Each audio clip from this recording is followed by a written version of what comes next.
Welcome to the newest installment of the Untitled Film Nerd Project. My name is Philip, and joining me as always is Teacher. Hello. And for this episode we watched Bird Box. Before we get into it, spoiler warning now! If you want to avoid spoilers, skip ahead to the time code you see on the screen. Let's get into this massive cast and crew rundown. Of course, I'm throwing up another time code right now. If you want to skip over the rundown of cast and crew, skip ahead to this time code. If not, let's get started. This was directed by Suzanne Bier. She has done something called After the Wedding, which was an Academy Award nominee in 2007. She's also done Things We Lost in the Fire, Serena, the Night Manager TV show, and upcoming has a TV series called The Undoing.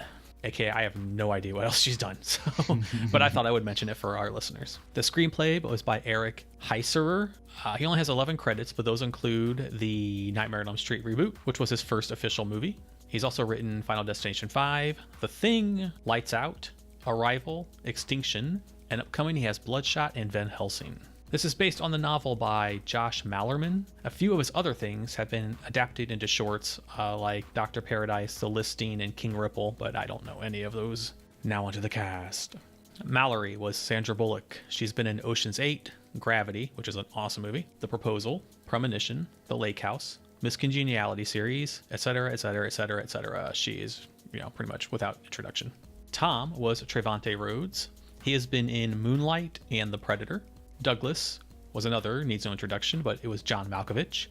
He's been in Red 1 and 2, Burn After Reading, Hitchhiker's Guide, Being John Malkovich, Dangerous Liaisons, and more. I just listed what I liked from his movie stuff that I saw.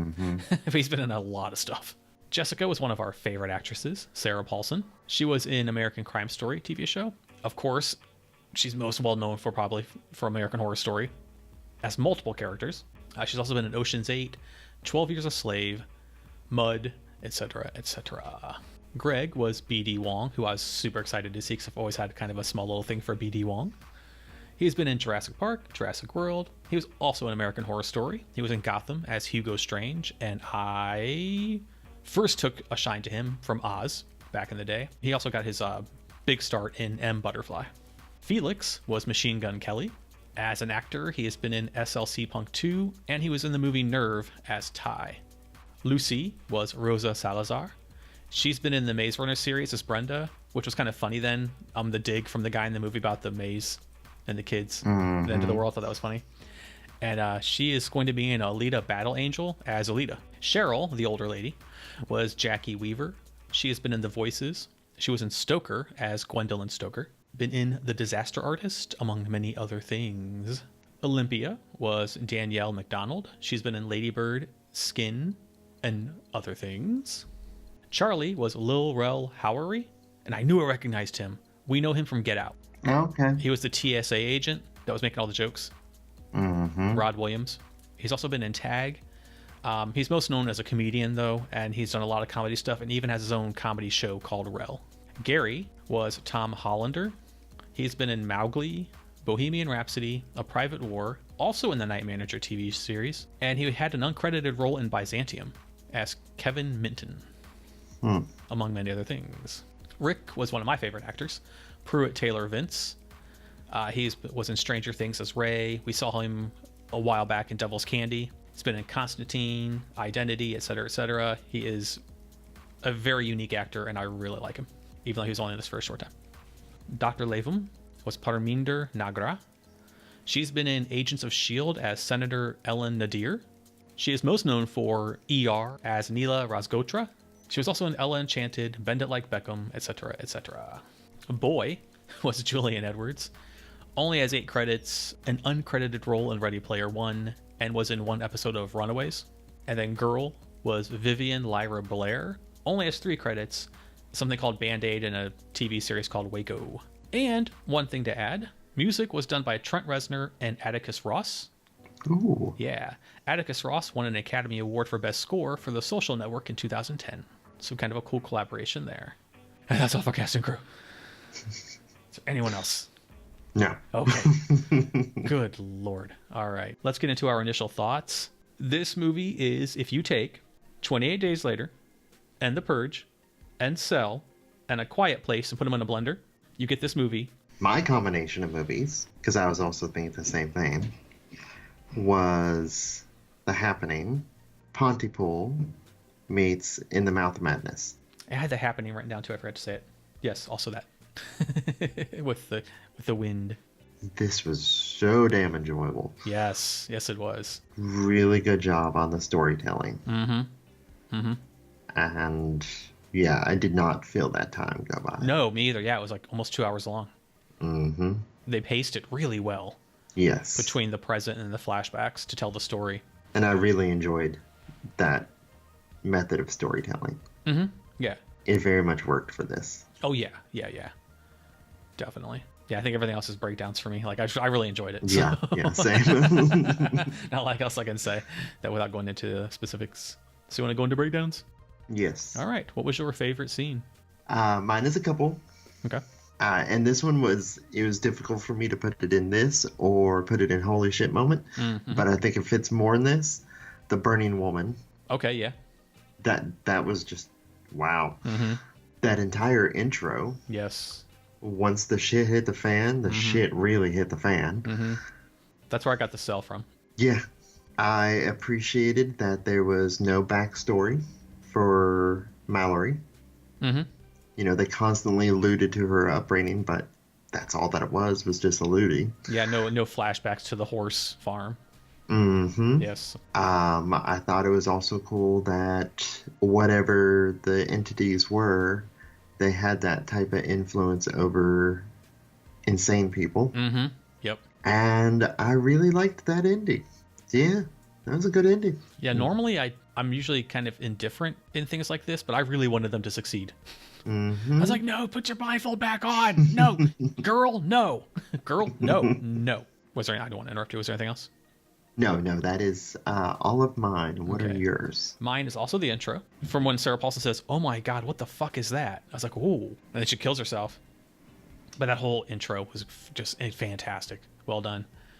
Had that Happening meets the Cell vibe, which was one of the things I thought the Cell did good was to making everything happen. Yeah. In the airport, that was cool. Mm-hmm. And I'm also someone that liked the Happening, and so I know I'm one of the few people. I'm the minority.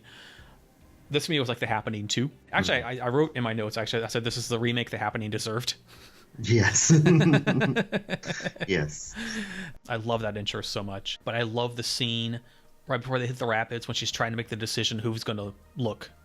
Mm-hmm. Just the girl being pressured into volunteering, and she's scared and she's whimpering, and Sandra Bullock is just having this huge crisis because she doesn't want to sacrifice her son, but she doesn't want to sacrifice this, innocent girl either.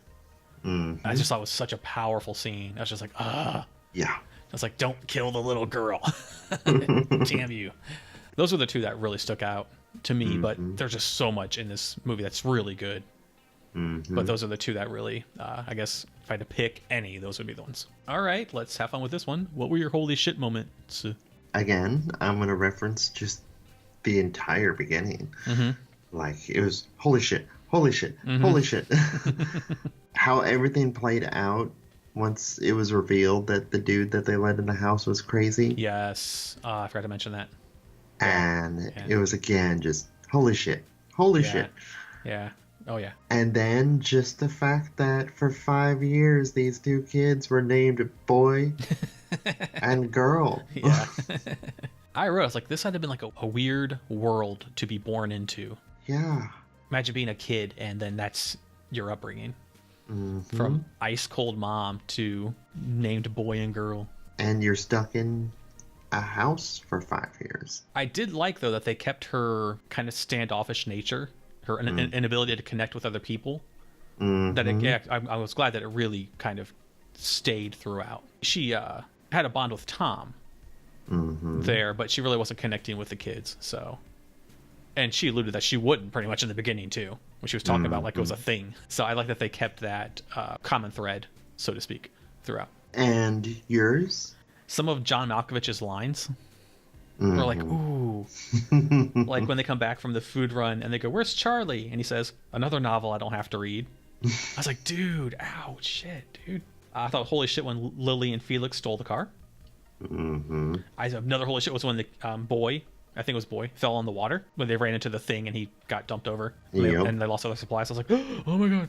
Yeah, the whole one of you have to look thing was huge. The biggest one though, I think, was Gary. Just murdering everybody. Because I was wondering, you know, you probably were, how do we get from this huge amount of people to no one? Just Sandra Bullock and boy and girl. And that's how it was done. I was like, even I'm like, I wasn't on board with John Malkovich's character a lot, but there I was. Yes. I was like, do not let him in. But I don't think they understood at the time that, well, they didn't learn their lesson from the guy in the freezer or the loading dock area where some people can survive. There they learned their lesson, so the hard way. The boat overturning in the rapids was another moment. Yep. I was like, 'cause I was waiting for one or both of the kids to die, or her to die, or somebody to die. And those are the major. There's a lot of holy shit moments, but those are the ones I wrote holy shit beside in my notes. All right, if any, mediocre moment. This is going to be just kind of nitpicky, but the school, the blind, in the middle of fucking nowhere. Like, yes. Literally. Yeah, and like they walk through fucking Narnia. Yeah. Into some woods. It's like, how do you get mail? And I just don't understand the practicality of this. And it only been 5 years, so I don't know if the world could overgrow itself. In that time, I know it doesn't take long. Like, if humanity dies, I watched a video, and I think it was on Top Fives, where they talked about how long it would take for the world to kind of take back over. It wasn't very long, so I don't know, maybe in 5 years everything could grow over other stuff, but it looked like it was in the fucking jungle. Yeah. So, yeah. That I agree with. I didn't even think of that. So I'll echo yours, because that was kind of silly. So I'll jump on your bandwagon and say that School for the Blind being in the middle of the Amazon jungle. All right. What were your LOL moments? I didn't really have many, I only actually had one. There's one that I couldn't remember what it was, but just Olympia's trying to decide name for the children, and it was like all Disney princesses. Yeah. and it was mostly Sandra Bullock's look on her face. And like I said, there's another one that I'm forgetting. Oh, okay. But I don't remember what that is. So, but I mean, this movie just wasn't big on humor. What were yours? I disagree with that. I think this movie did humor really well, and there was a lot of moments of humor, in my opinion. But if something I say either now or in my notes jogs your memory of your other one, let me know. Okay. My first one was one I know sometimes I like to make up my own LOL moments. So I made up one for myself. When Sandra Bullock and boy and girl first get into the canoe, the boat, I was like, wouldn't it be funny if she just rode from like one side of the bank to the other over and over? Because she was at the blind, she's like, we're going, bonk, turn back around, bonk, turn back around, bonk, and just did that for like 2 hours. We're not getting anywhere. Girl, shut up. It's just funny. Like, I want somebody to do a parody just of Sandra Bullock rowing back and forth from bank to bank, not going anywhere because she can't see where she's going. I didn't mention it because I was saying it for LOL. I really loved the banter between Sandra Bullock and Sarah Paulson. They felt like sisters. Like, I really like Sandra Bullock, and I love Sarah Paulson. And just, it was cool to have like this like sarcastic, dry sense of humor that they had. There was a line when they were driving before Sarah Paulson got the happening. She says, "You're really worried about what you're going to wear right now?" And then Sandra Bullock says, "I find it comforting to focus on the wrong thing." I thought it was an awesome fucking line. I did not pick up on that. And I laughed. I was like, that's a fucking great line. How many people saw this were like, yes, I identify with that. Oh, when they were driving to the supermarket to get the supplies. And there's like, this thing crashed. Oh, those things, we're being surrounded by the happening. You have arrived.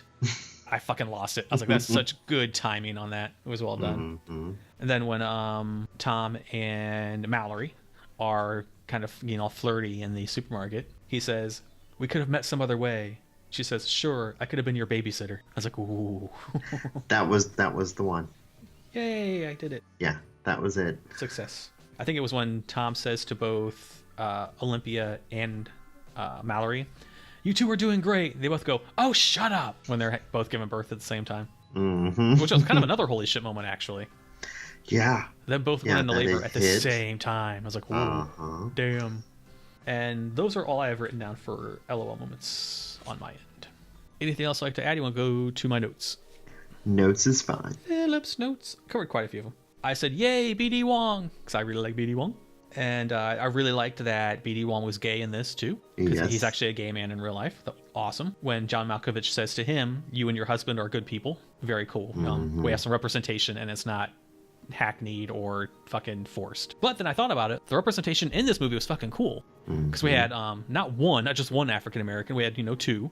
We had an Asian American. We had someone gay. We had older people, and we had somebody overweight. I mean, there's all these different people, including, I thought it was really cool, where it didn't feel like one was forced to like in Walking Dead, some guys feel like, oh, token black guy died, we need to have the new black guy come in now, which happens in Walking Dead. That I hate that bullshit. It's felt more organic, and I liked it. I like when Charlie was going over all the mythology stuff. He said puka from Celtic mythology. I was like, yeah, we know about that. We just watched that. I thought blacking out the windows and using the GPS was fucking brilliant. There was kind of an, I forgot I wrote LL beside it, when drunk Malkovich was in the supermarket. And he says, "We are all collectively making the world great again. Yeah!" And everyone's just like, The focus is on the two African-American characters, and they're just like, yeah, awkward. When the older lady hit John Malkovich in the back of the head, I go, "Go, Grandma!" It's like, awesome. I wrote a quote down though, when she says, "One of you have to look," and the boy says, "I'll do it." And she says, "No, I'll say who looks." And I thought, holy shit, she's gonna sacrifice the girl. Like, it was just like, oh man. Which I know I mentioned it, but that's what I wrote down in my notes. Which I think that's what her intention was to do all along. Yeah, I agree. I loved, as you referenced, that crazy people aren't affected at all. I thought that was really neat, and it makes you think, are they actually not crazy after all? You know, maybe just with their brain chemistry, it's just different. We see it as crazy, they're actually fine.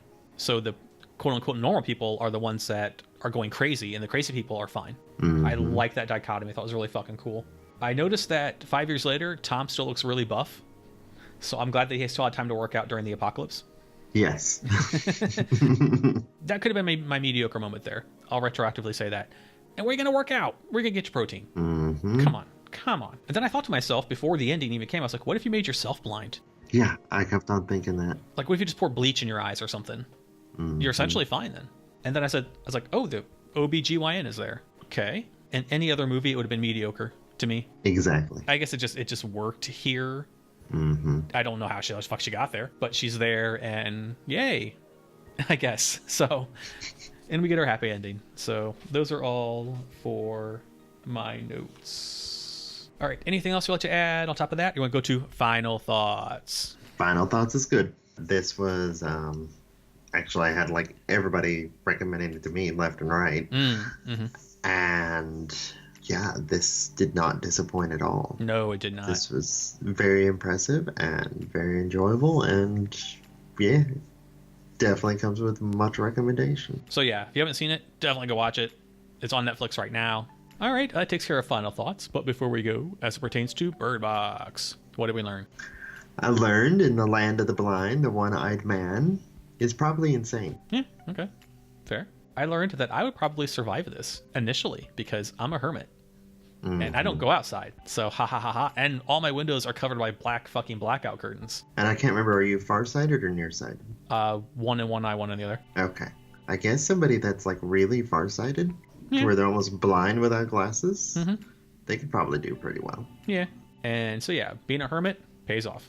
Well, that wraps up this episode. Thank you for listening. If you've seen Bird Box, tell us what you thought of the movie in the comments below. What was your biggest holy shit moment from the movie? Because there's a lot to choose from. If you like the video, please hit the like button, share it with your friends or cool people who might dig the Fizzcast. And please subscribe to the channel, including hitting that notification bell to stay up to date on the newest content. Speaking of, our next episode will be on the movie Into the Dark, Episode 4, New Year, New You. So until then, once again, my name is Philip. And I'm TJ. And we'll return next time to talk about New Year, New You. Goodbye.